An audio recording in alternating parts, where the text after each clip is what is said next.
Good evening, ladies and gentlemen. Welcome to the south-afrifur podcast. You're listening to myself, Ivic Wolf here, coming at you pre-recorded here with Melissa, the lead artist, was it? The lead artist in pre-production. Oh, that's right. Hi. Yeah? Hi. I'm, the lead pre-production artist for Rimba Racer. Yeah. Uh-huh. And obviously we're here with Scratch as well, our co-host. Yo, okay. All right, so we're going to jump right in. One of the questions that I think we asked just before we started was, what exactly does it entail to be the lead pre-production artist? As a lead pre-production artist, I usually oversee the designs and concepts for the project itself, as well as overseeing storyboards and animatics. Pretty much in between that, as well as attending story scripts to make sure that the vision is passed over to the team so it will be delivered seamlessly to the next pipeline. Yeah, that's about it. Yeah. Okay. I mean, obviously you're at the very sort of almost the front end of all the production. It's almost like we've gone semi back to front when it came to the interviews so far. I mean, with the voice actors who generally sort of come last, and then with pre-production being our last interview. Yeah, pre-production being the last interview. So one of the obviously some of the questions that we had for Joe and for Chi-Ren would probably be answered by you a little bit better. Yeah. I hope so. I'll do my best. I'll definitely do my best. Thanks. So, when they actually let's walk through, how does one become something like a pre-production artist for a series? Okay. Sorry, I think I forgot my manners for a bit. First of all, thanks for having me. Yeah. No worries. Okay. So actually, aside from being a lead pre-production artist, I'm actually also the director for season 2 of Rimba Racer. So as a lead pre-production artist, when I come in for work, there are different layers actually. One of the things is either at first I'll have a briefing with my team members, my colleagues, about what's our target for that week or that day. I'll see what they have on their platter and try to delegate whatever tasks that needs to be done before I start going over all the other tasks as well. So other than that, there would be among the tasks would be either we need to prepare new character designs or asset designs, and making sure that they fit in with what's required for that episode or project itself. Among the requirements is you gotta have a good eye for design, a good understanding of what the project needs, and how it will how the design will convey its purpose to the audience. Okay. Yeah. So, I mean, and with all those sort of things in mind, you guys came up with a whole bunch of extremely interesting characters, all with their own emotions and things like that. What exactly sort of walk us through how some of the characters were created, say with our lead Tag, for instance. How exactly did you guys come up with him as say a tiger? What am I saying? Tiger. It is a tiger. Yes, he is a tiger. Yes. Okay. The follow-up question would be why not something like a cheetah, for instance? That's an interesting question. Okay. I wasn't really with Glue by the time they came up with the concept of Rimba Racer. I was only brought in as a character designer later on when they were already sort of coming up with the notes for Rimba Racer. Keep in mind, back then I was actively freelancing, and Joe happened to see one of my sketches for a pitch for one of my ex-colleagues. It was based off Sean Galloway's drawings, so he thought that's a good idea to push towards that direction. There were plenty of pre-concepts for the characters at that time, so when I was brought in, the how to say, the animal types were already selected for them. Okay. So so we decided that a Malayan tiger would better suit the main character, as in a way it sort of represents our national. How do you say? It's not really our national animal. Sorry, it represents what the locals are more familiar with. Some identity they can actually latch onto. Okay. Yeah, yeah. I think that is what I thought of when I first heard of tag. Okay.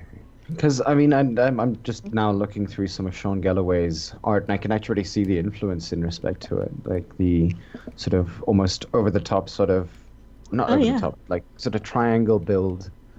Exactly, the at beautiful times. edges and curves. Yeah. It's almost outlandish. Something that we thought that kids would be more attracted to. This beautiful silhouettes, something that they could immediately see, and recognize.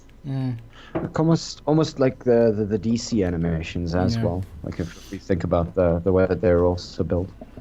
I think he did design, how do you say that, he was the main character designer for Spectacular Spider-Man, Sean Galloway. Yeah. Nice. Yeah. So you can see his handiwork there. Yeah, definitely see that. Yeah, speaking of those like silhouettes, I remember this is more sort of coming from the game perspective, but I remember going through the commentary on the video game Team Fortress 2, and Valve also mentioned there that they wanted to make every character have the silhouette be incredibly distinct from one another, so you can tell them apart, even if they're like across the map or like very far back in a scene.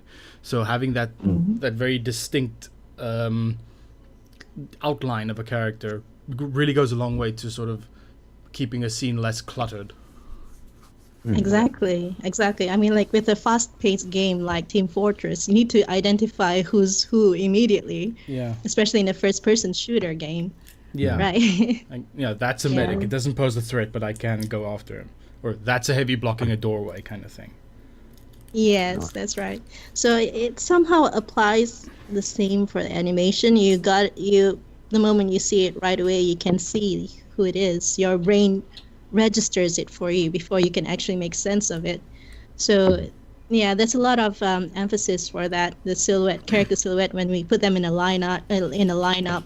Once we're done with the character designs, normally we use tag as the, how do you say it, the main reference at first before we start doing any alterations to them. Okay. Yeah, that makes sense. All right, and I mean, obviously now with season 1 being finished, and season 2 I think is very, very close to finishing, if not already finished. I think 2 weeks ago, Joe was talking about the fact that it was pretty much almost done with season 2.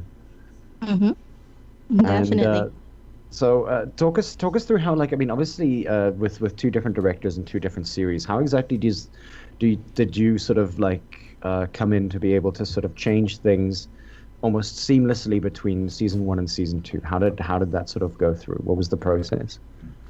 Because I worked closely with the project since season 1, and I was invited to sit in for the story design since the very beginning. So we bounced some ideas around a lot, to the point that we're sort of able to gather enough of what the project, what the studio has in mind for the project itself. So once we were able to lock that in, I'm just building on top of what Joe said before. Like even the animators themselves can recognize if that's something the character would or would not do. So after boarding season 1, and it seemed that even when Joe has to step down, he decided to put me in.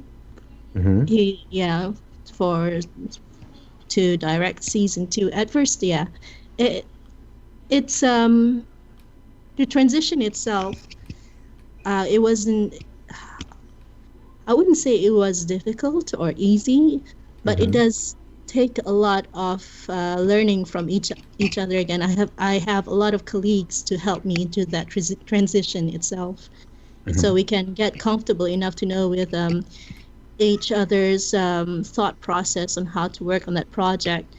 In fact, we even like consult with each other before we go ahead. Like, if before working on a storyboard on a new episode itself, we'd discuss about it, and I'll even ask the comp team, the post-production team, or even the lead animator what can or cannot be done before we actually push ahead with it. Yeah, because everything about this project is it's all based on deadline itself. We cannot run away from that. So it's all about trying to present an illusion by economic means. So that's among the lessons that were taught to me before I step in as a director. Okay. So, yeah, I mean, the constant awareness. Okay, and so I mean, stepping in as a director, obviously from pre-production, you probably still do pre-production work as well. Is it how much different are the two actually from one another on a sort of a job scale? It's quite different actually. As Joe said, that we're actually a very small company, so oftentimes we find ourselves multitasking. Normally in other studios, this is you wouldn't really direct while doing lead pre-production at the same time. So, I'm sorry, what's the question again? How different it was? Okay. Yeah. So normally for lead pre-production, you pretty much just oversee the design process and the visualization for that project, from storyboards from concept to storyboards. And animatics pretty much is one of the guidelines for animation, the timing of it all, before it's supposed to be presented to the director.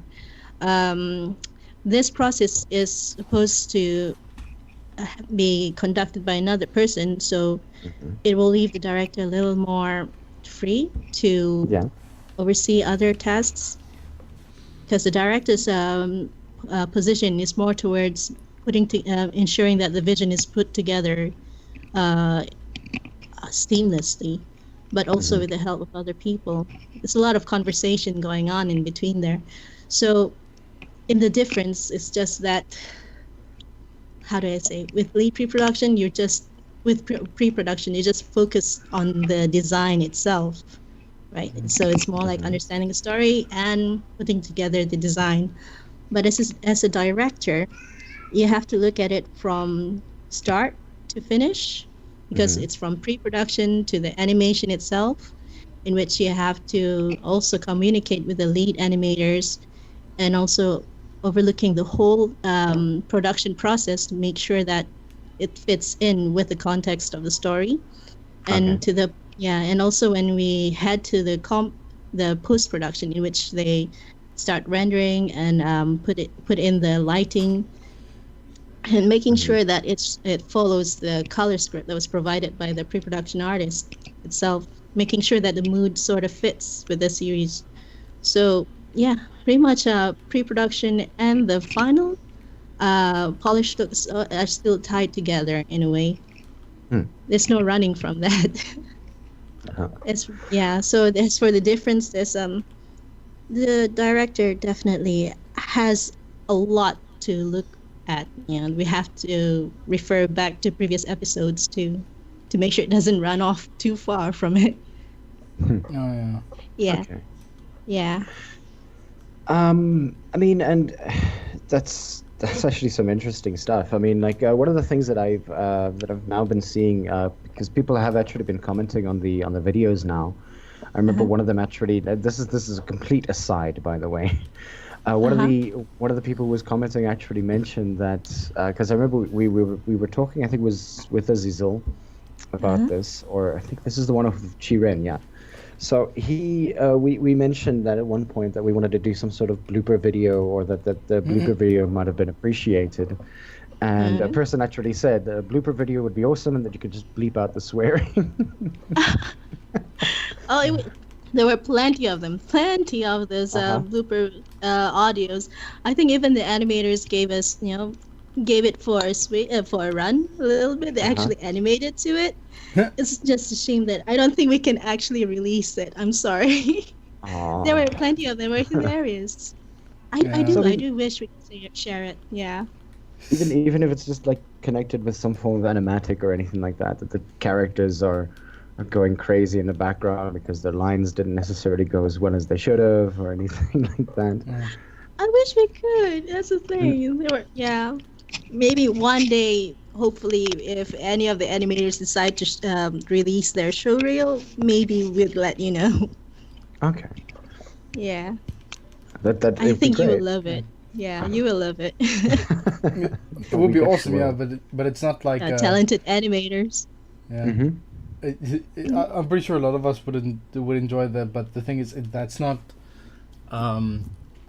It's not like a movies thing. I mean, it's obviously you have the sound, but then you have to animate around that. It's not as organic as the sound is. It would take time to put that together as well, from an animation standpoint. So, I don't know. Like it's not something that you could just put out there without thought. That also needs to go through its own sort of production cycle.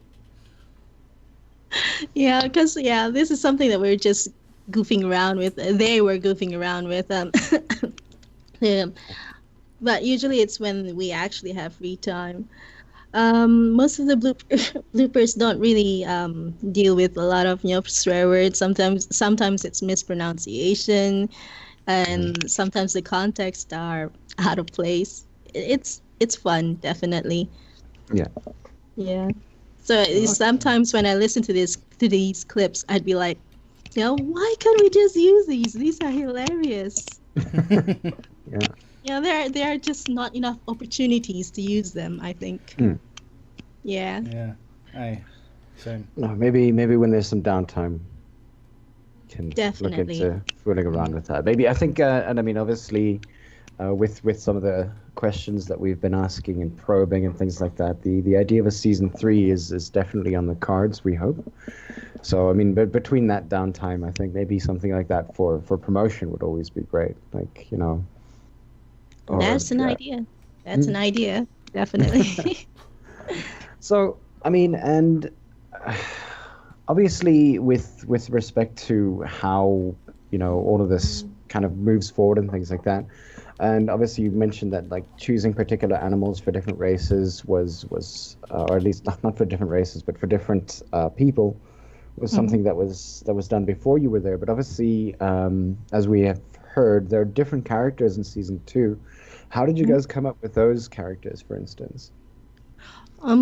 Okay, for this, we were just throwing some ideas around. It's like we'd prefer to use characters that we have not used from season 1.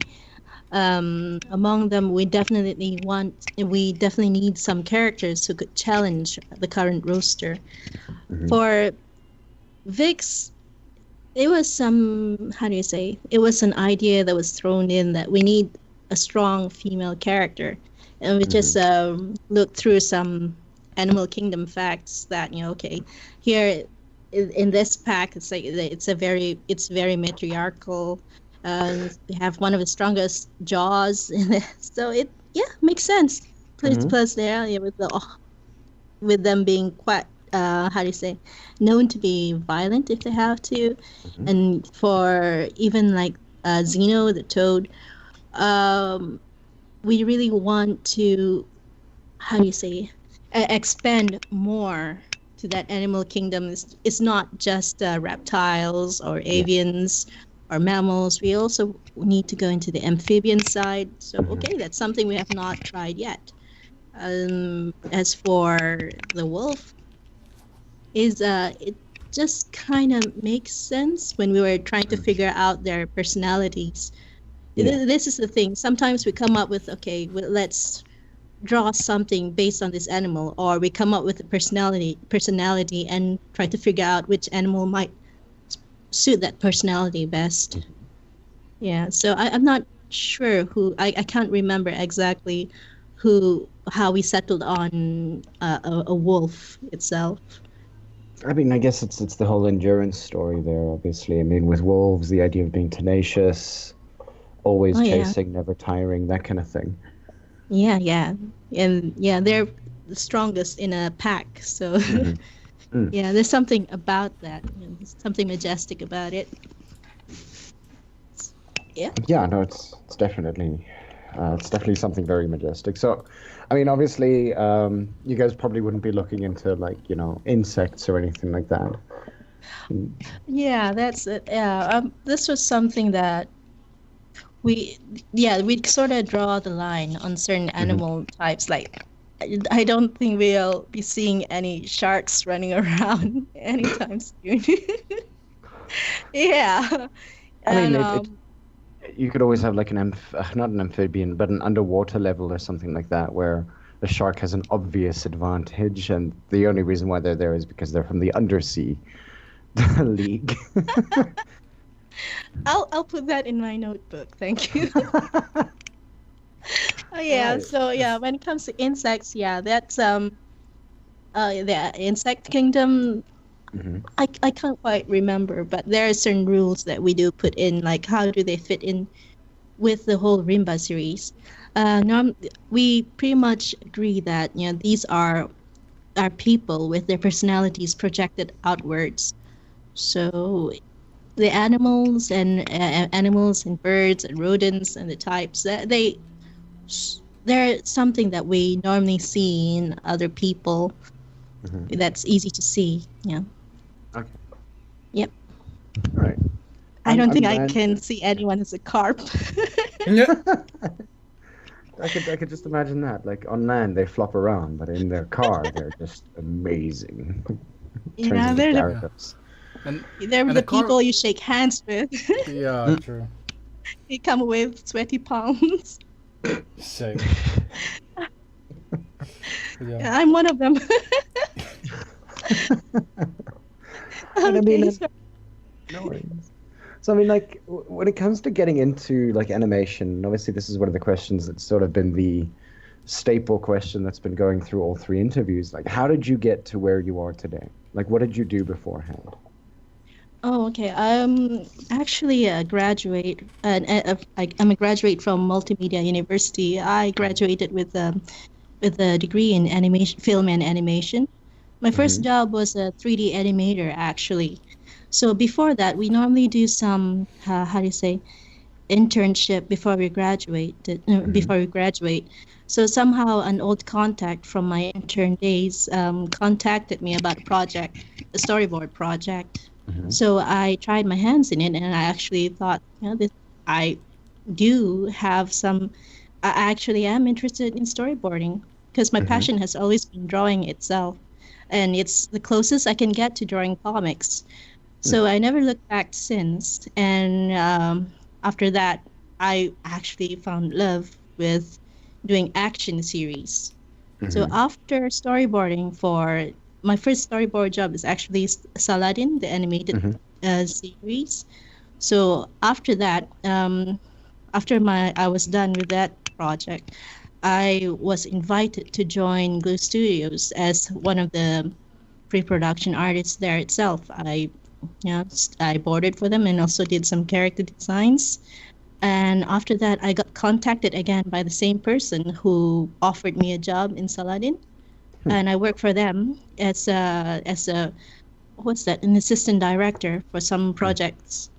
And after that, I returned to Glue Studios, and that's where I am today, from lead Right. pre-production artist to director. Hmm.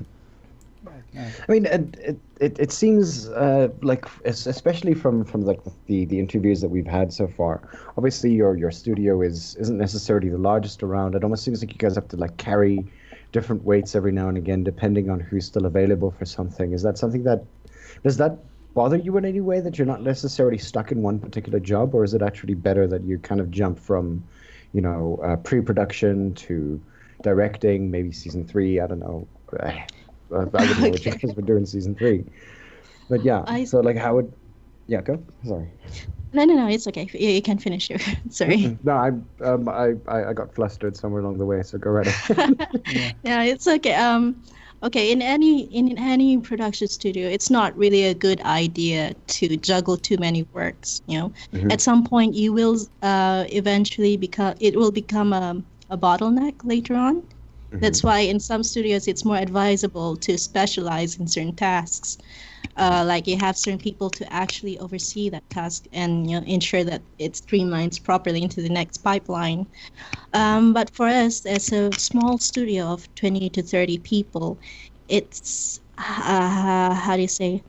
It's something that while we can do it, we'll do it at the same time, because like there are other studios around as well, and so there's a lot of competition. Okay. Yeah, so we don't how do you say? It's while it is fun to jump around and learn new skills, it's for me, I love the challenge. But it's not something that's advisable. Okay.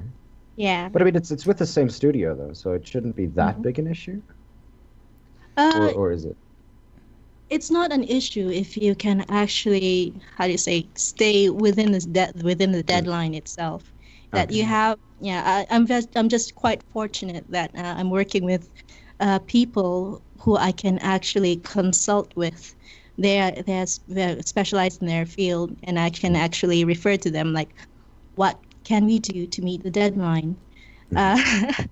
It's like last month itself, I keep getting 6 notices of lowering some expectations to meet the deadline. Oh. Yeah, I have a tendency to be a bit overly meticulous on some things. Yeah, so that's why I need these people to remind me that they can. I trust them that they're quite capable themselves. Yeah. All right. Yeah. So I mean,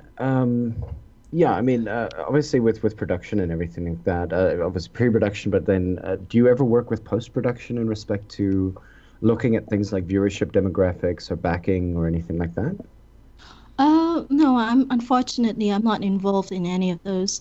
You mean like the marketing and packaging itself, right? Yeah. Yeah, so I'm not really involved in any of those, except like if they need certain illustrations or some way to promote it visually, then they would refer to me, and we'll discuss with the pre-production team, especially if they have some downtime. Okay. Yeah.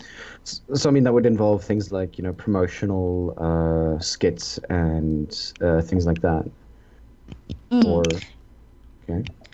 Yeah. I mean. Yeah, sorry. Go on. No, you carry on. Yeah. No. It's like and sometimes it's not often that we actually sit down and say, okay, what shall we do to market this, push it. That's more towards our manager, and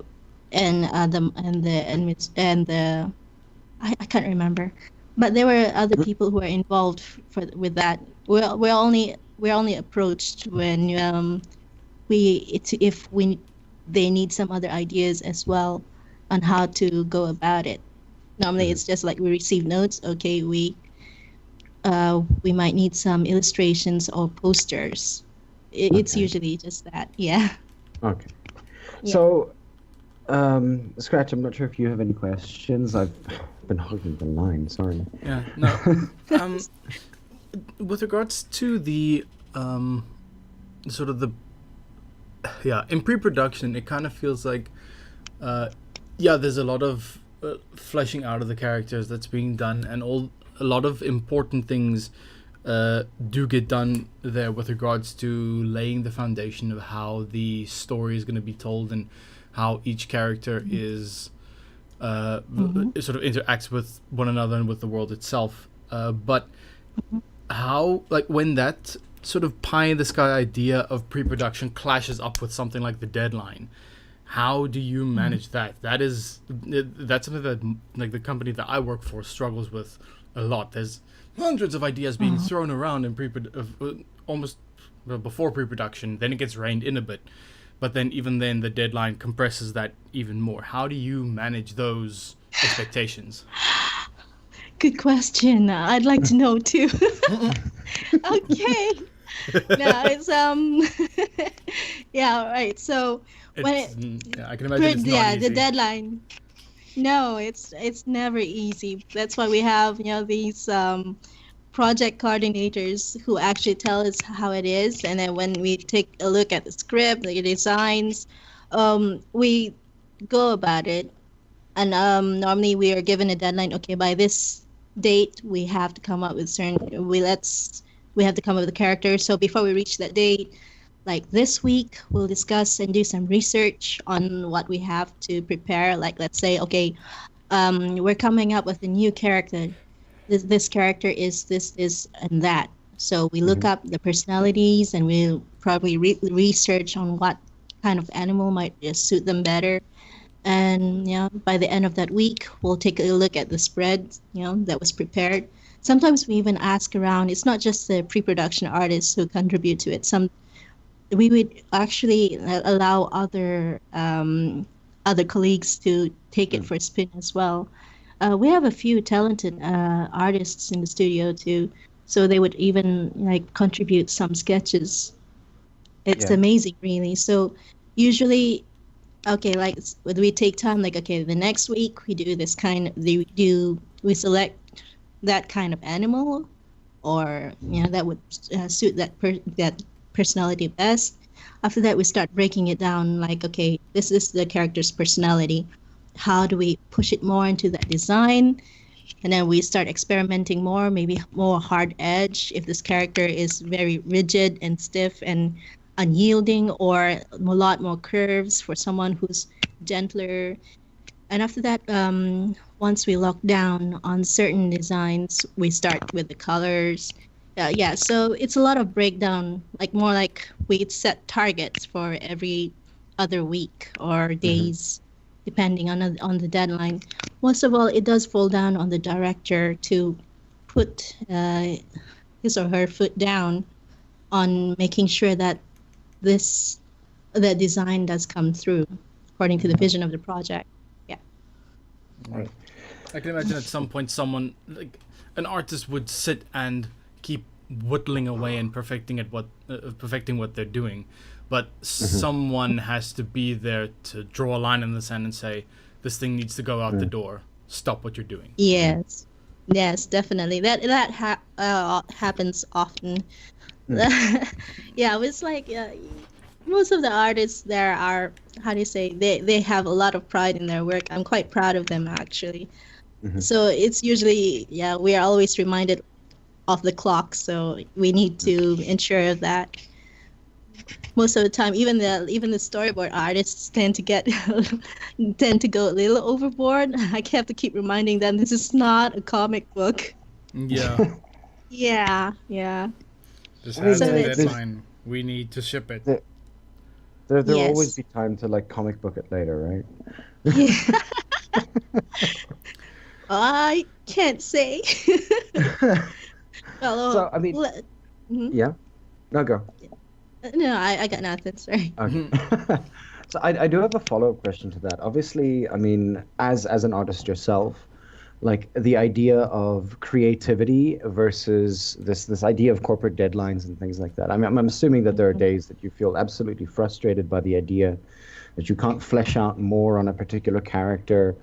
And I mean, does that in any way sort of I understand the entire idea of that kind of pressure, but how does it ever affect you in a way that you kind of sit there going I wish you wish that you could have done better in a particular place or anything like that, but then production says it's fine, and you kind of sit there going it's not fine.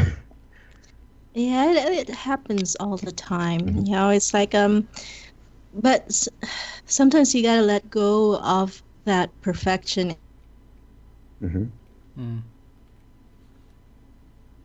Hello? Did I drop? Hello? No. Sorry, Mel, you broke up. Can you hear us? Mel? No. I seem to have lost her. Jazz? Don't. I'll see if I can put it up. are all aware of it. Oh. Oh. Ooh. What's that? Oh, Mel, sorry. You broke up like half a minute ago. Oh no. No, it's fine. No worries. Well, Ivik, what was the question you were asking? Hello? Mel. Hi. Mel, Hello? hi, can Yeah. you hear Okay. us? So, yes, I can hear you. Okay. Okay. Where, which point did I break up? Sorry. I completely forgotten the question that I. Okay, it's all right. The question was about deadline and frustrations. Yeah. Yes, So as an yes. artist, yes, that happens all the time. It really does happen all the time, but somehow it's animation. It's a business itself, and we're all aware of that. You know, it's like we put ourselves in the audience's shoes most of the time whenever we're crafting it. So at most times, I even take a step back and take a look at it, whether it's noticeable or not. Mhm. And yeah, we just have to let it go. It's not something that as artists we definitely don't want to do that, but at the same time, once we see it out there, it just we'll figure out that it really did work after all. It did its job. Yeah. Yeah. All we needed to do is for it to do its job, and that's that. Okay. Yeah. So yeah. So there is a lesson to sort of semi-learn from being pressed on something like that. Yeah, that's the hardest part actually when you're an artist and you want to make sure that it's actually, how do you say, perfect. Mhm. But somehow that's definitely impossible. You can't really marry perfection with deadline. Okay. Oh, definitely not. Yeah. no. Yeah. Unless if you like throw in a lot more. Yeah, even if you throw in a lot of money at it, the deadline is still gonna be there. Yeah. Okay. Mhm. I mean, yeah. So yeah. Yeah. Yeah. No, like if I'm everyone done. had if you have infinite time and infinite money, nothing really gets done because everything just there's no pressure to finish what you're doing or like shave off the edges. You always want to put in more detail. Or Definitely. Yeah. Definitely, yes. Nothing will ever get done if that is the case. And we might actually miss a lot of votes because our demographic, they can't wait for us. Mm. You know? Yeah. So we have to get it out eventually. New season is out. This point, there's your deadline. Go. Yeah, it's right. Oh. October 2019 I- should be out. Like, Yeah, go. it shouldn't. Yeah, it's like you look at the clock and that's your enemy right there. Yeah. So, I mean, obviously, you mentioned this idea of freelancing before all of these projects that you were working on. Like, I mean, what exactly did that freelancing sort of like entail? Was it that you were drawing, commissioned art or anything along the lines of that? What were you doing? I did a lot of various other commissions. Like it's either commission art, like people will commission me to do original characters or fan art. Others would be storyboards for TV commercials or animated series itself. Mainly did a lot of storyboards and some sketch cards for other sketch card houses. Okay. Yeah, basically a lot of drawings in between. So, I mean, and obviously with the idea of the fact that you, you draw for starters, and I mean, obviously I'm going to focus directly on the idea of personal commissioned art and things like that. Obviously with your time constraints now, I'm pretty sure that that's something that you can't do as often as you'd like. That's something that often happens, I guess. Like one, you have a day job, and two, it's the domestic life. I'm a parent actually, it's of two small children, so you can imagine the balance there. Which you have to come home and make sure they're fed, and also when bedtime comes around, it's like, do I want to work or should I sleep before I need to wake up early the next day? So there's always that kind of struggle, but when I do try to find time to draw when I can. Yeah. Mm. It just it will sort of drive me crazy if I don't actually draw something. Yeah. It's like yeah. I need to draw something, so I would also always bring a sketchbook with me wherever I go. So when I do have a bit of downtime at work, I would actually take it out and start sketching, or when something's rendering and I'm waiting for it, I'll sketch a bit. Yeah, it's nonsensical, but it's satisfying at least. Yeah. Ooh, Yeah. Now that you mentioned it, that's a question that I want to ask. What is your like? I know anyone who does 3D animation will know that the largest part of your sort of, I almost want to say the largest piece of downtime you will have is when something is rendering. Like, what is your render setup? How long does it take to render, let's say, 1 minute of the animation?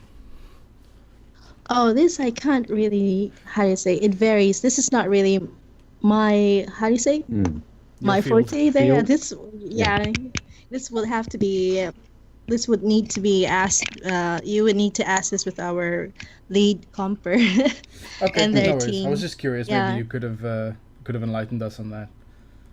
Yeah, no, but I could say that sometimes one whole episode will take a few hours to fully render, according to its resolution and the audio. It will take a few, yes, depending on the aspect ratio and all. Okay, I was just curious. Yeah. Yeah. I mean, it, Yeah. So I mean, that's and- why. yeah. Yeah.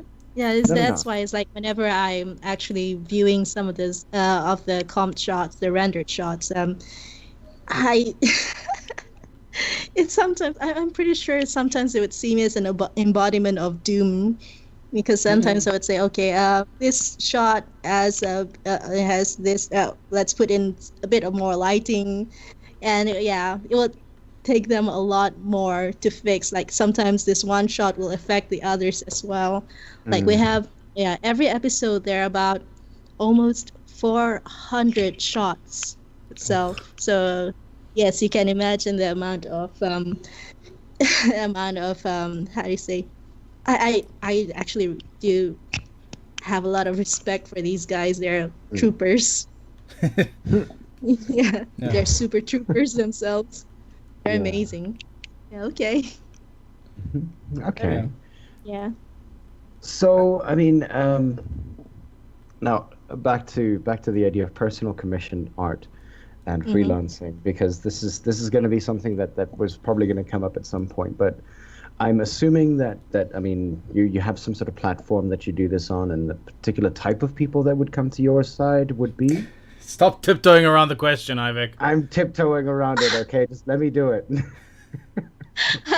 Okay. What was? Care to finish the question?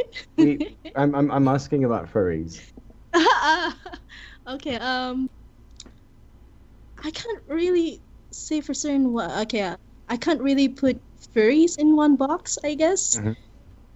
Keep in mind, I was a child in the 80s and 90s, and there were plenty of anthropomorphic characters. Yeah, I grew up with it. Oh yes, Biker Mice and Ninja Turtles. Ninja Turtles. There were plenty of them back then, even like DuckTales and Gummy Bears. Yeah, Disney, I'm looking at you. This is your fault. Yep. Yeah. Yeah. You started. And then there was So- the late 90s with Red Wool. The Oh, animated yeah. series. Yeah, so even now there are a few, if not, if there, I'm aware that there are some out there. So I don't really, how do you say, I'm also aware of self-insertion in a lot of these series, and even I'm not too, how do you say, surprised by it, because human civilization since way back then, we've had a lot of animism, and we've been how do you say, worshiping gods with animal heads. So it's been around for long, so it doesn't really surprise me. Yeah. So but I have yet to get to be commissioned by I have yet to get commissioned to do anthro characters. That would be interesting. Normally the ones that you see on DeviantArt, those are either my own original characters but most of them are from Rimba Racer. Okay. Yeah. Would you care to give us your DeviantArt account? Oh yeah. You can find me. Yeah. Mhm. It's a Celestial Forever. CELESTIAL 4 number 4 EVER. One word. Okay. And that's DeviantArt, yeah?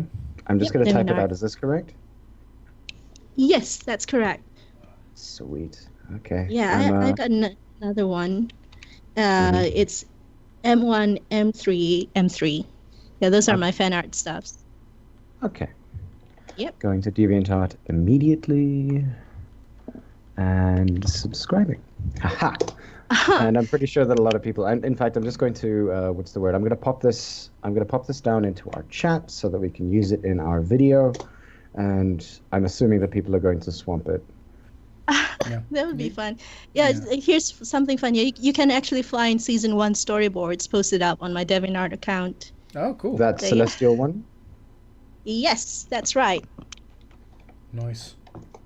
Huh. Yep. Uh-huh.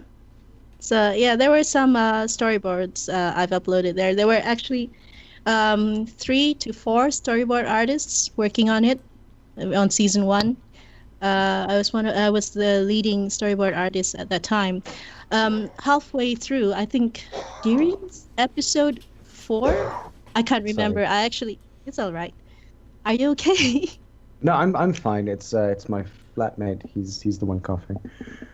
Okay, all right. Get well soon. So anyway, it's like there were about 3 to 4 storyboard artists at that time. During the 4th episode, I actually sustained injury in my drawing hand. Uh-huh. So the others had to take over for me for a while. I only managed to fully recover by episode 7, I think. But before then, I actually managed to rough it out, actually rough out some sketch. So they pretty much clean up the storyboards for me. You can actually see some notes on some of them that, which are my favorite episodes that I actually worked on. Mm-hmm. Okay. Yep. Right, that's actually pretty cool. I'd love to sort of have a look at that. In fact, I'll do that directly after this. Yeah, feel free to. It was nice to see some behind the scenes stuff like that. No, sorry. I wish we could share a lot more of it. There were plenty of interesting stories behind the development of it. Hopefully one day we can actually release it, actually give some stories behind the concept of each episode.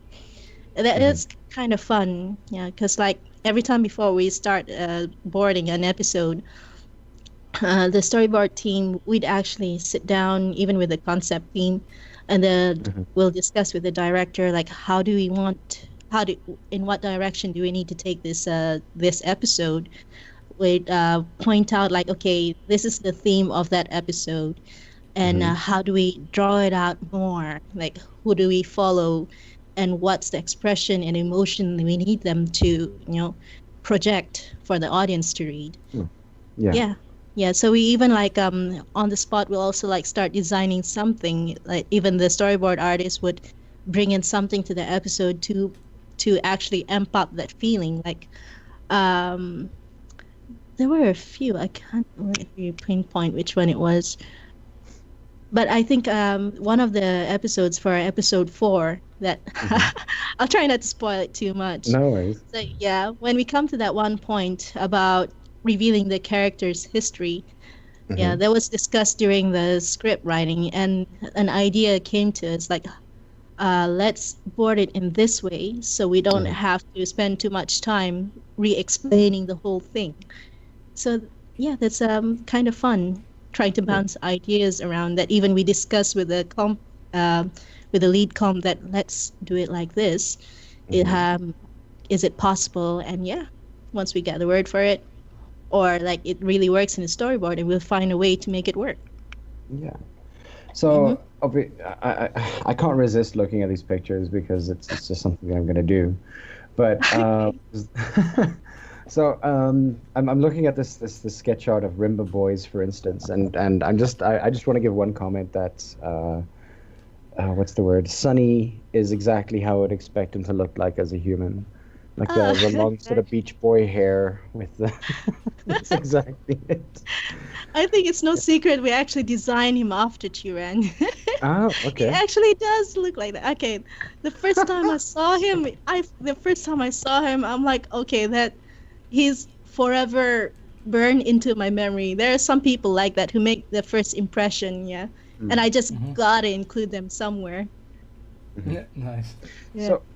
So I mean, with the characters that you have here, obviously you designed Sunny in like Chiren's image in some ways, but I mean, when it comes to like say Milo and Tag, for instance, now I'm just using these three human characters as reference. Were they referenced in any way, like their voice actors at all, or do their voice actors look like almost vastly different from this? Oh, they look vastly different. It's like at most time when I listen to their voices, I can imagine them in a certain way. Like Milo in that sketch, I actually referenced my nephew. He's got that kind of strong character. Yeah. Like for someone that young, it's like he's got his own opinions about things. So yeah. And whereas for Tag, it's pretty much like one of those regular friendly dudes you can find somewhere. At first you might, he's I actually imagine Tag as some character with a bit of meat on him, but with a smile often on his face. Yeah. So for Tag, I don't think I have any reference for him. It's just something that came to mind as I was sketching him. Okay. Yeah. And in respect to like sketching and all of this, for instance, one of the sort of questions that I do have is obviously, and I'm seeing with forgotten it now, name with Tamira, for instance. Obviously, like I'm looking at the character sheet just before that with the Rimba girls. The idea of diversity within your characters and things like that, was that a conscious decision to be made? I think so. It's actually it's more towards subconscious. Yeah. It's like personally as an artist myself, I like to see a lot more variation. Even I'm not really fond of symmetrical designs either. Yeah. So if you throw something of a bit more, how do you say, even when it comes to the shape, the angles, you can immediately differentiate them, and it makes the whole cast a lot more colorful. Yeah. It's something that I like to play with myself. So it somewhat is the same as well in the whole Rimba series. Like we'd rather play around with the species. So when we line them up silhouette wise, it's something that kids, even young children, could actually identify right away without all the details in it. Yeah. All right.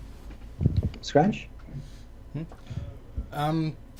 Nothing really pops into my head right now. I mean, you've covered all the bases so far.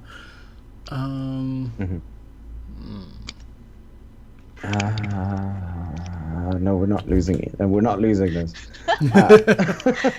No, like I'm at a weird impasse in my head currently. I'm trying to like sort of sort through like 3 or 4 different ideas at the same time. Okay, so and I lost it. come on. So actually, here's a question. So like obviously with Rimba Racers and the sort of creation of it and everything like that, and we're going to talk about our community for a couple of seconds. Was there ever a conscious idea to sort of look at your characters and go, can we make them anything like as appealing as, say, the Brony community with My Little Pony? Was there a conscious decision towards that? I'm sorry, you might have to repeat the question for me. Yeah. So obviously there's an American series called My Little Pony.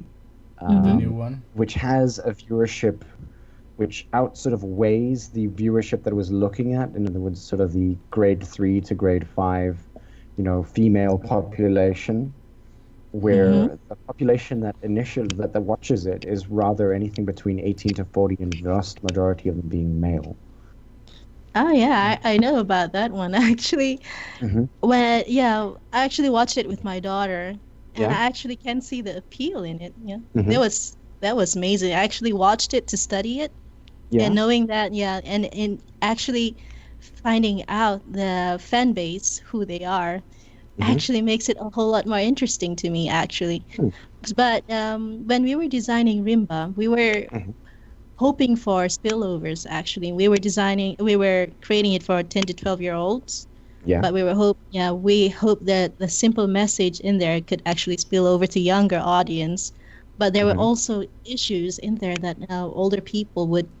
older audiences would actually relate to. I think that Chiren and Joe have already covered it back then. Mhm. For me, it's more like aside from the relationship from these characters, it's also in the way they interact with each other. That's Mhm. something that I noticed even in My Little Ponies. Something that made it a whole lot more, that stick a lot more to their fans are the lores itself.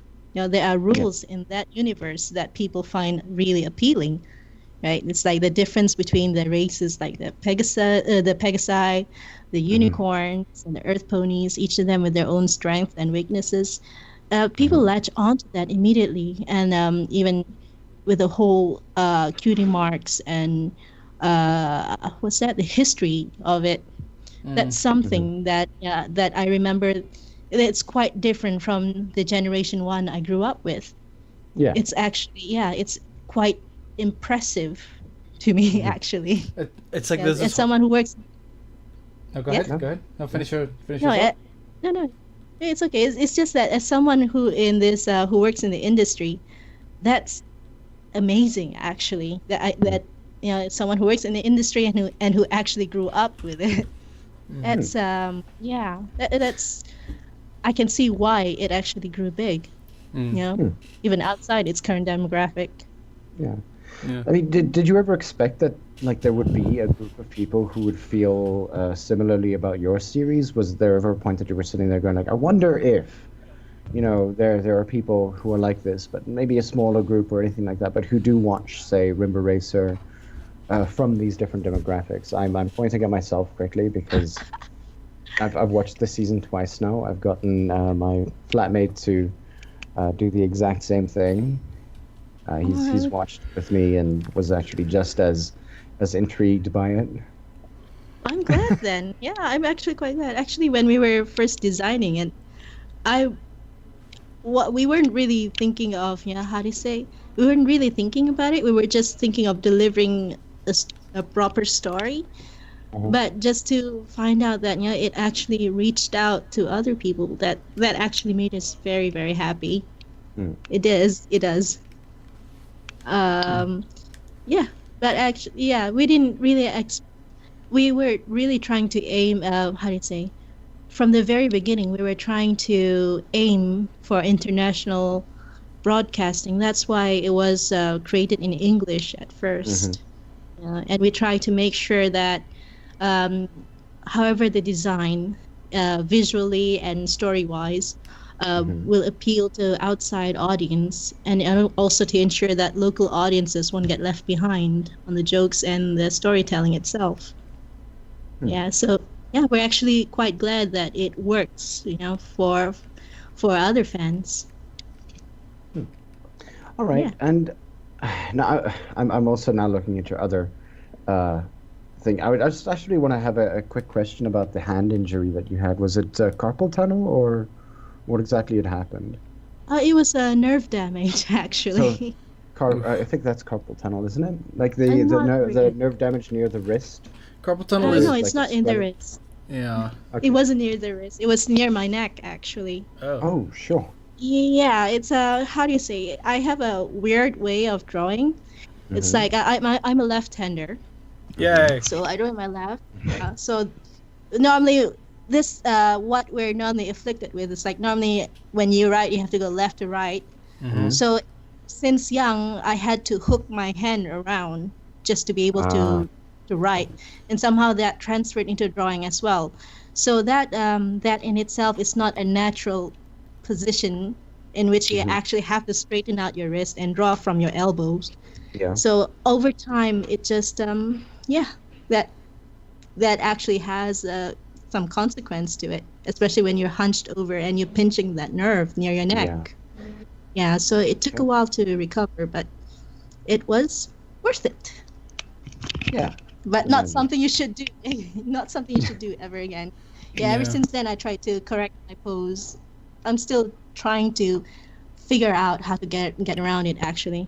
My strokes are not the same as it was, but yeah, still learning. All right. So, I mean, because the reason why I asked if it was a wrist injury, because I'm looking at a picture called Getting There, which was drawn in 2014. And one of the questions that I want to ask here is, obviously, you've given yourself a small caricature. I'm assuming it's of yourself? Yes, that's right. All right. So how connected, and this is obviously a question for furries again, is that how connected do you feel to this sort of caricature of yourself, this sort of representation of yourself? Oh, okay. Actually, that character was created around the time when I was joining another forum. At that time, I was quite shy, and I really didn't want to use any human representation of myself. So at that time, I actually came across a cute animal picture, a fennec, which people normally confuse for a red fox. So yeah, I thought that animal is quite interesting as I read up on it. So I decided to use that as my avatar, something small but quite resilient. Yeah. Yeah. And the big ears are kind of cute. And the fact that they're slightly introverted. It is. Yeah, it's. Yeah, I've seen one in real life, and I can't help but just want to touch it. Cut all the crap out of it, actually, I'm sure. It is, yeah, but yeah, I'm pretty sure that's not advisable either. Yeah. There are actually people who own fennecs, as far as I remember. I saw a person, I think there's a YouTube page with a guy who's raising fennecs.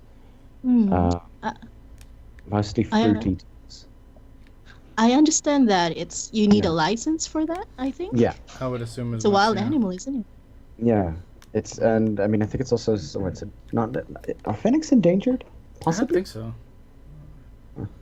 Fennecs endangered? No? Yes. Not critically endangered, but it's okay, so it's a concern that fennecs might be dying out. It's not endangered yet. Okay. Oh, cool. It's interesting. Cool. For anybody who's got a fennec character out there, you're still alive. For now. Can't say the same for the white rhino, though. Poor thing. Yeah. Yeah. Actually, even the how do you say, Rex's character? He's based on the Bornean rhino. I think that's already extinct by now in the wild. Yeah. I think if there are any, they're only in captivity. Yeah. Hopefully we can bounce the numbers back up. It would be great if we can, but yeah, a mindset needs to change somewhere. Yeah. Definitely, yeah. It's kind of hard to do that with all the how do you say, encroachment, civilization and all, and also all the poaching. That's something that's very hard to battle. Yeah, very much They is. they actually declared the Bornean rhino extinct in 2015. Yeah, it's quite a with while. only three individuals, one male and two females. However, in March 2016, a young female rhino was captured in East Kalimantan. I'm not sure if I said that correctly. Yeah, that's right. So there is actually continued existence in some places, I guess. Which is actually quite good. It is. So hopefully, there's some. I hope there is a follow-up to that one day, because knowing that their reproduction rate is quite low. So well, hopefully there will be some good news in the near future. Yeah, actually, I think Go on. Sorry. What annoys me about the Bornean rhino is that it's got a relatively small horn, so there'd be no real reason as to why to bring You'll it never to know. extinction. Yeah. You'll never know. Some people might have a taste for exotic meat or some other medicinal, you'll never know. Even people themselves can be quite a mystery to me. Yeah. They'll always find an excuse for it. Yeah. No, fair. Yeah. So yeah, actually, come to think of it, as a child, I loved to watch all these animal documentaries. Hmm. Yeah, I even read up on them. I actually wanted to be a veterinarian as I grew up. Oh. Yeah, yeah. Actually, I didn't. Yeah, but my grades didn't quite make it. But I love to draw them still. I Hmm. guess yeah, landing a spot as a character designer for Rimba Racer is actually Hmm. I'm actually quite happy for it. It helps to it actually allows me to flex a bit of my knowledge on them. Mm. Yeah, it's Okay. quite fun also. Yep. I mean, and obviously speaking about, the more interesting animals that you have, obviously you've got the Rex and Crom, for instance, and we were talking with Joe last week or 2 weeks ago about the entirety of the helmets and the helmet design and things like that, and he mentioned some form of dislike for it, especially from the animation department. Oh Um, yeah. j- would you be able to sort of expand a little bit in respect to that, or how how exactly did you design a helmet like that? Honestly, okay, like when I first designed the concept for the characters, I didn't actually okay. Sometimes I do include the helmets, but Hmm. sometimes the asset builders would actually how to say improve it. Hmm. As Hmm. for yeah, like some of the characters, I guess sometimes we were rushing for the deadline that we weren't able to actually go around what the issues might be. Yeah, that's something that we should always discuss on normally, and Hmm. it's normal to actually do that. But sometimes we don't really see it until we get to it. Yeah. Hmm. So, but the animators are quite clever. They actually managed to find a way around it. Like, that's why you don't really see the characters at certain angles because of the danger of seeing that issue. And yeah, if you actually notice, you never actually see the characters going in and out of the cars or taking their helmets off right away. Yeah. We always find a way to cheat around that, even when they're passing the objects. That's a little, yeah, those are, we normally find tricks around it. Yeah, Mm. if you actually squint. Yeah. Yeah. No, Yeah. but that's good. I mean, it saves you a lot of hassle as animators, uh, because that kind of stuff can. It's that 80-20 rule. It's like Mm-hmm. 20% of the work takes up 80% of the time, kind of thing. Where Yeah. if you don't work around things like that and play tricks with the camera, it can Mm-hmm. very much end up costing you a lot more time Mm. than it would have been Exactly. worth. Exactly. That's right. Yeah, video games Yeah. do the same So, thing quite frequently. Mm. mhm. Yeah, so for the helmet designs, I think I could actually credit that more towards, most of the other designs I credit more towards the in the asset builders, Yeah. because like normally when we were designing the characters, we didn't really uh we didn't really design the helmets until later on when Hmm. we were sketching them out. We only managed to design the helmets when we have time. Normally, yes, normally we have time for it, but Mm.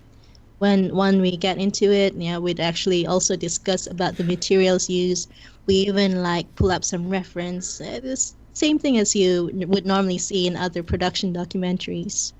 Mm. Yeah, but most of these issues we don't really see them until later. Mm.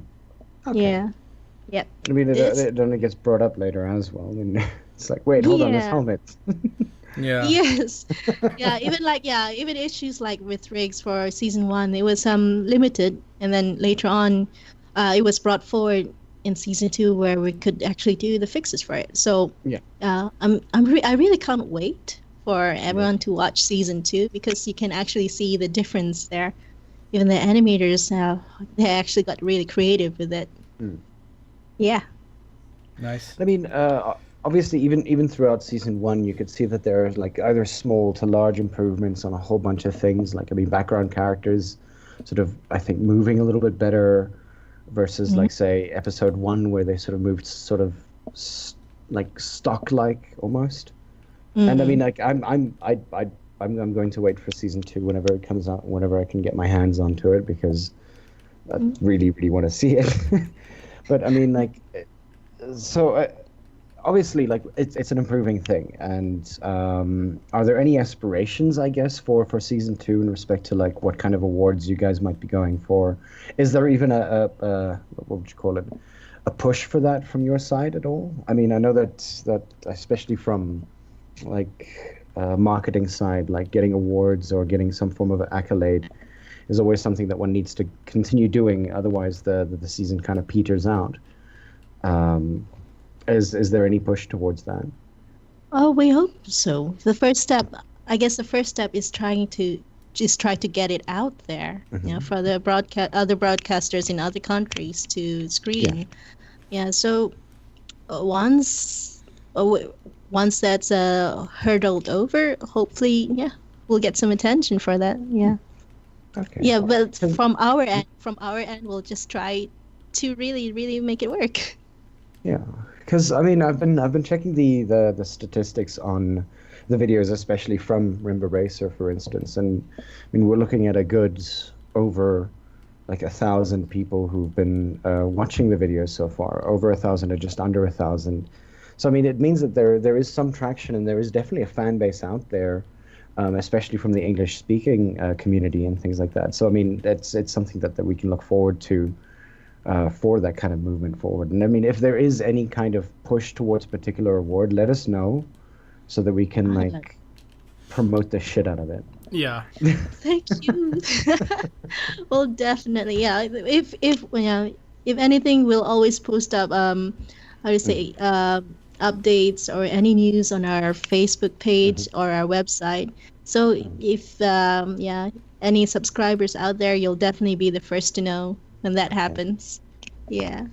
Because I mean, there are things. Obviously, the furry community itself is relatively wide ranging in respect to the types of people, the places that they're from, and things like that. And one of the things that we were right now, I just thought about this, is that there's a particular award from the furry community called the Ursa Majors. The Ursa Majors, which actually has the Ursa Major Awards. And I mean, obviously, if your season 2 finishes within 2018,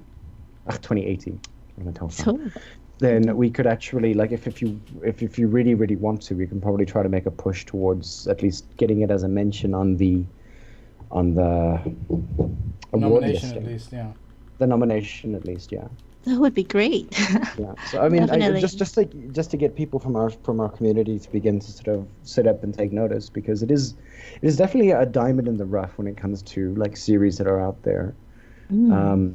Because I mean, what's it there? I actually saw it the other day. There were people who were talking about a particular series on Twitter called. It was a British series with like puppets. Called Mongrels. Okay. Looking it up. Mongrels, which it's actually also was sort of more of an adult audience, but somebody actually posted on Twitter saying like, I can't believe that more furries don't actually know about this. And so I mean, if we can get like information out about like something like Rimba Racer or anything like that, just let us know what we can do and how we can do it from maybe your marketing side or anybody who's willing to listen to us. Definitely. And then we'll try to do that, because I know that your marketing side obviously approached us about this, and I keep talking about this in every single episode that we've done so far about this. But I mean, like, I'm very appreciative that you guys came to our sort of like to us, because otherwise we would never have had these interviews in the first place. I'm glad too. And I'm I don't know, from my side, I'm willing to at least try. So Yeah. so long as we least have all that information out there, yeah. Yeah, at least Yeah. push for an Ursa Major nomination. Yeah. But yeah, when did season 1 start airing? When was it? I think it was released? it's a 2-year thing, wasn't it? It like finished in 2015 almost. Oh, And you okay. guys It were was already busy broadcasted, yeah. Yeah, and you Yeah, guys it were already was. on production for 2015. In 2015 for this series. Okay. It was actually broadcasted. It was screened in 2015, actually, early 2015. Yeah. For season 1. Yeah, that was when we debuted it for local local television. I'm not sure about, because we did actually screen it in other countries. the Middle East, and I can't remember. There were other places as well, but we're definitely hoping to screen it out more. Hmm. There are.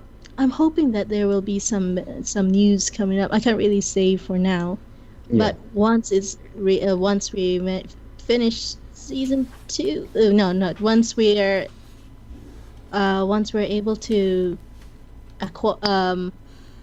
well, let's just say that look out for the news on our official website itself.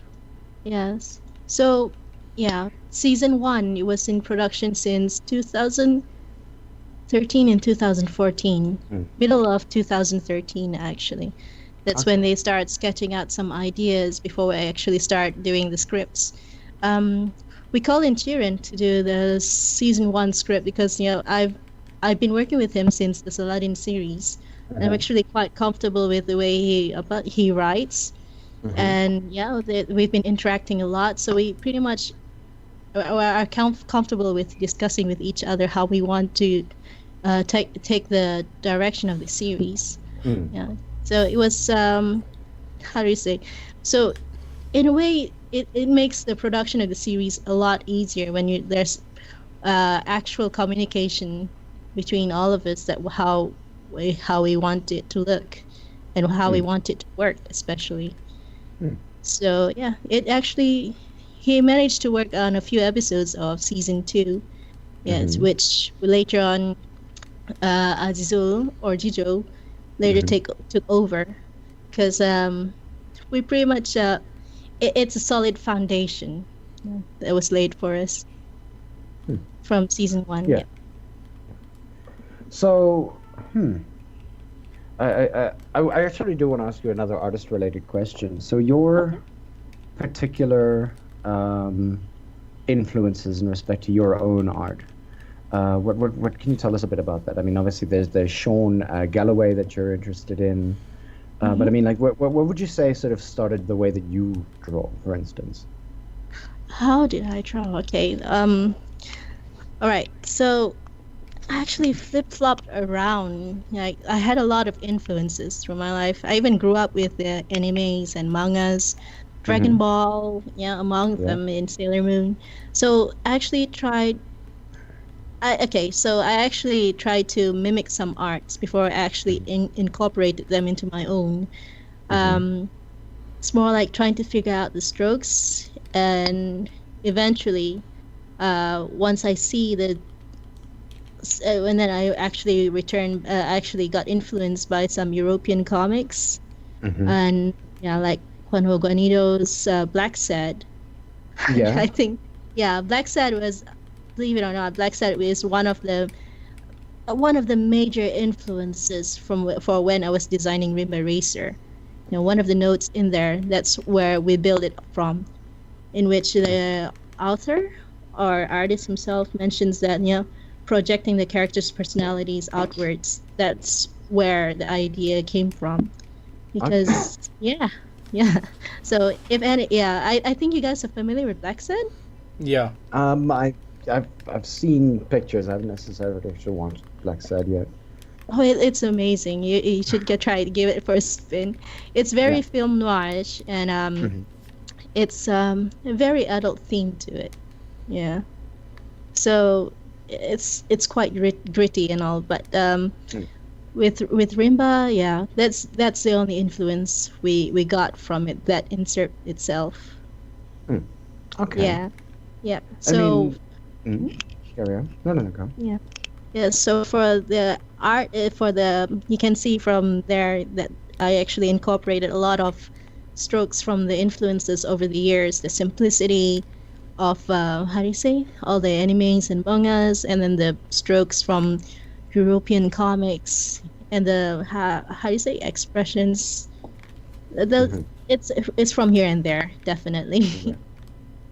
Yep. Because I mean, like, I've obviously been checking. I'm just trolling through your art right now, and I mean, I see that you like what's the word, crossovers between things like popular Cartoon Network comics, for instance. I see, Mandy, for instance, which is actually amazing. Mandy, and this is off of a comic itself called Reaper High. Oh yes, that's right. Yeah. Yeah, it's actually a how do you say? It's from someone else's fan base, so I Yeah. just took a liking to it. I like to sample things. Yeah, if it works, it catches my attention, and actually, I'm pretty much like everyone else. I can become a fan of things, of ideas and concepts. Yeah. It's something that I like, that playing with the idea of how does it work together if you put it together. The concept of it is amazing. Yeah, no, it's I'm- like stuff like that. The crossover things. There's a lot of room to, I suppose, explore characters where they wouldn't normally be in their own setting. Like take, just put them in a completely different setting. Have them bounce off of characters in existing universes and sort of see what comes up. There's a lot that can be gained from sort of playing in a crossover universe kind of thing. Exactly. I mean, like, it's like a person may have a lot of a fandom, right? It's like one person can be a fan of many things, so there's no harm in indulging them. Oh, for actually. sure. Yeah. I mean, hell, there was a Scooby-Doo Supernatural crossover that was recently released, which was That must be awesome. For real? yes, Scooby-Doo real? and Supernatural crossover. I think There's a aired, thing. yeah, it was aired as an episode of Supernatural. I gotta watch this. Yeah. Oh, yeah. That It's sounds worth the amazing. watch. Like, I'm not a big fan of Supernatural, but I mean, it was interesting at the very least. It's worth a watch. Okay. Which episode was that? I gotta look it up. I don't know. It was very, very recent. Like the last season or two, at least. Let me Okay. actually look for that. Hold on. Supernatural Scooby-Doo crossover. Do it in your own time. We need to start wrapping up. I'm doing it right now because this is the This is news to Scooby-Doo. me. this is news to me. Scooby-Doo episode crossover. It was done March 20th, 2018. Is people are talking about this here. Season Oh, 13. that's recent. Yeah. Yeah, season 13. Yeah, no, it says so here. Super recent. The Scooby-Doo episode airs next Thursday, March 29th. This is written, 2018 even. This is very recent. Yeah. Goodness. Huh. That takes some guts to put it together. Oh, for sure. So I want to do a small plug for you, particularly because I see this on your My Meme. Is it meme or My Meme? I have no idea. I think can be however you envision it to be. I see Yeah. you're open for commissions, Yes, I am. so I'm going to get people to commission you. Hopefully, if they listen to this, they'll definitely just check this out. Obviously, where it's off of this channel only, this DeviantArt one, the M1, M3, M3 one. Yeah. Yeah, thank you. That they Yeah. can- So we'll plug that. Thanks so much. Yeah. I just love I really love to challenge myself. That's something that I like to do. It's like even when whenever I've been given some parts to storyboard, it's the thought process behind it that really, really, how do you say, it's that actually excites me. Like, this is for real. Like in one episode, I was given a script, and I've just been told Mel board something. Board something cool. I'm like, what? You just it's one of those things that make you want to just print out the whole script and whack script art and the script writer for that. But yeah, but it's wonderful. Just trying to figure it out. It's like it's a process. Like you look through it, you look for the context. Like, oh, okay, so this is the moment when the character starts to actually reach something. So I refer to previous episodes, and we actually know what happens in the next episode, as we discussed. Like since I was like, we also do a lot of mind mapping for one season. So because we actually let the artists know what's going to happen at the end, we actually put them in that mentality, that mindset of that character, the personality. So that is like even like incorporating their driving style. It gets incorporated into that. So it was fun, given that challenge. Nice. So it's only natural that if someone wants to commission me to draw something, yeah, that's something else I like to do. Find out a new technique to that. Was there a point where you were trying to like look at how bats break? How Yeah. what? How bats break? I Baseball see bats like break. there's a baseball bats. For instance, I mean like if there's the icon of that we're going to be using, by the way, of you, or at least of a character or caricature. I'm assuming it's one of your caricatures Yes, with that's right. with a breaking bat, and then I was looking at another art piece called Home Run, which does the exact sort of same thing with the what's the word? The splintering of the bat and everything like that. Was there a point that you were like sort of enamored by that, or were you just trying to figure out how to be able to do it just right? It's more towards the latter. Uh-huh. Okay. I'm also interested in motion when I'm drawing things. You can see a lot of arts in emotion. So it's, to be honest, I've never actually tried breaking bats. I'm pretty sure you're not allowed to do that. So it So costs you a lot. yeah, as you can, yeah, if you actually squint, you can see, yeah, that's not how you hold a bat, man. That's not how the length or size is, but it gets the message delivered Yeah. Yes, for sure. at that time, yeah. Mhm. But whenever, yeah, it's like if I could actually try to research better. I mean, and I think it's amazing. I think that your art is absolutely something that people should have a look at.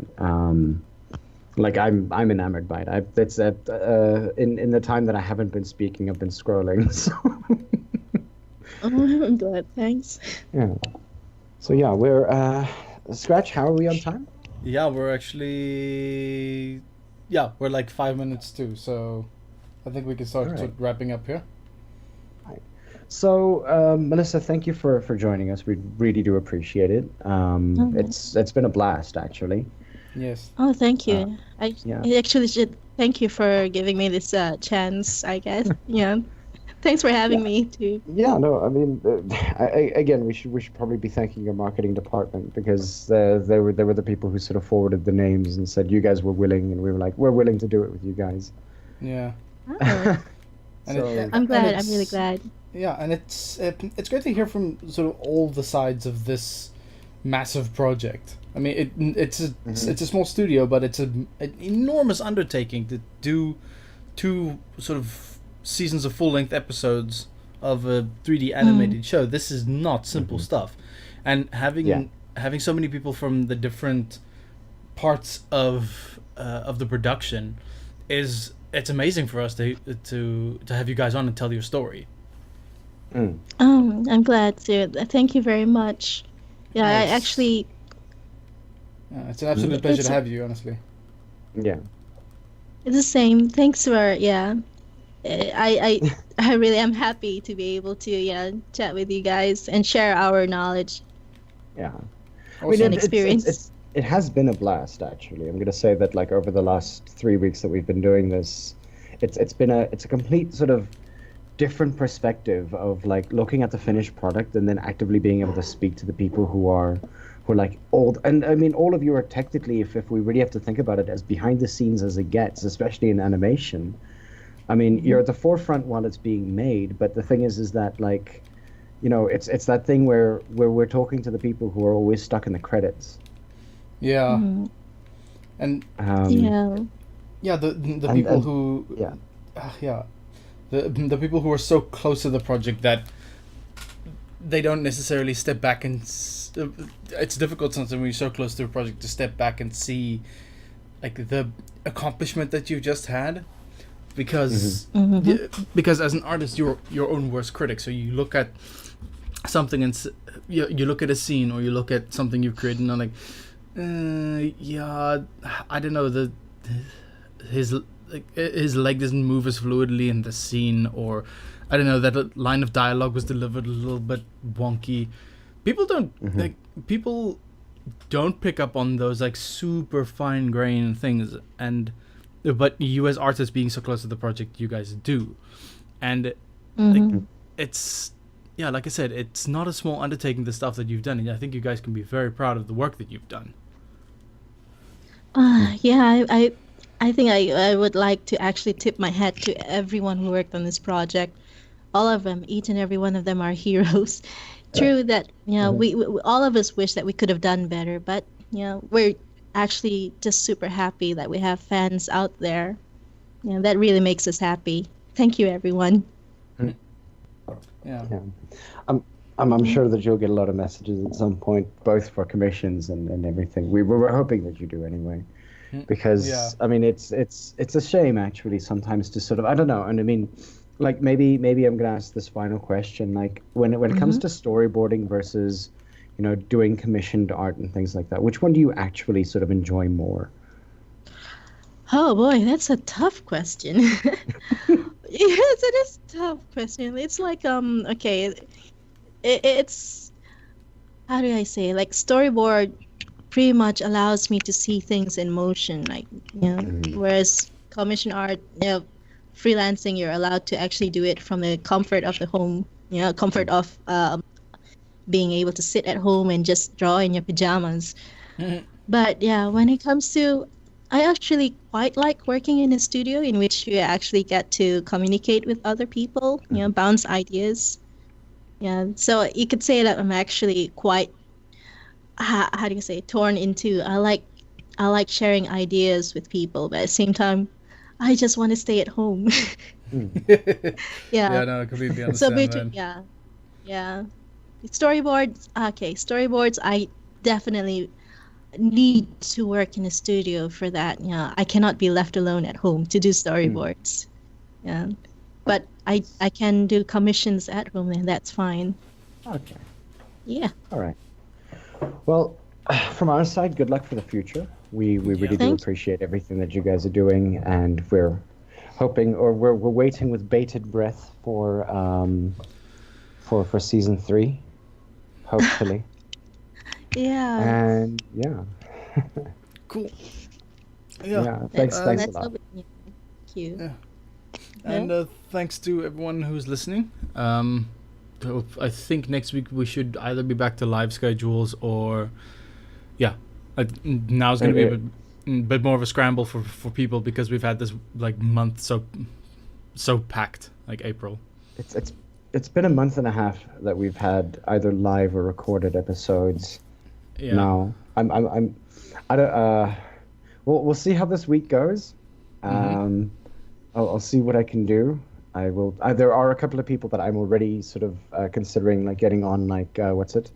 Mothers of Furries is a group of people that I really want to have. There's a whole bunch of people that we need to get around to, and the thing is that like every single time, like I just need to schedule, and I think as soon as I've got a schedule down, everybody else will have an idea, or at least our production team, myself and Scratch, will know what. The two of us. The two of us. Okay. There is no other team, just by the way. Yeah. Raven, of course. She's the person who does it now. Yeah. Okay, cool.